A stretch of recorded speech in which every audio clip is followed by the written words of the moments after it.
kw'igenekerezo rya 10 ukwezi kwa11 umutambukanyi w'umukuru w'igihugu ciza cacu c'u Burundi yateguye umubonano hagati yiwe n'itangazamakuru kugira ngo amenyeshe abarundi n'abarundikazi yuko igihugu cacu cari catewe iteka n'igihugu c'Ubushinwa mu kurungika intumwa iza gufasha ndetse no kunganira igihugu cacu c'u Burundi.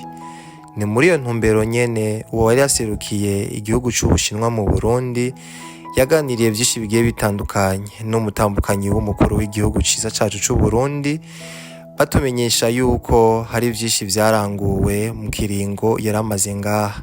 Ni muri iyo ntumbero nyene umutambukanyi w'umukuru w'igihugu ciza cacu c'u Burundi yashoboye gutangaza yuko hari vyinshi vyagiye birarangurwa, yaba ari kubijanye n'indero canke se n'ubuvuzi, ariko hakuru na kuru hari higanjwemwo ubuvuzi.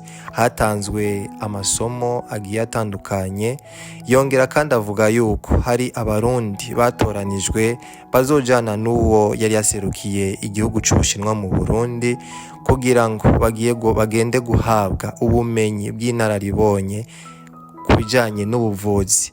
Ni mu gihe tubizi yuko ngaha mu gihugu cacu hari ingwara zimwe na zimwe abaganga bacu badashobora kuvura.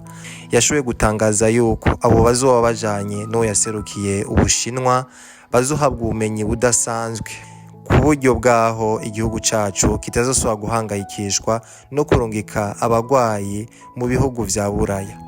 Ni muri iyo ntumbero nyene umutambukanyi w'umukuru w'igihugu ciza cacu c'u Burundi yashoboye kumenyesha yuko imikoranire yari hagati y'u Burundi n'igihugu c'Ubushinwa bw'ico kiringo iyo ntumwa yari yarungitswe bwari burangiye, ariko arabasezerera ariko atwaye abo bandi kugira ngo bashobore guhabwa ubwo bumenyi.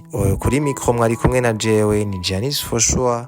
Ibiganiro bigiye bitandukanye kandi vyiza ntandi wo bisanga usivye kuri UKURI COMPLEX. Ukore subscribe nyamba ari rya mbere uravye ikiganiro naho utamu bindi biganiro.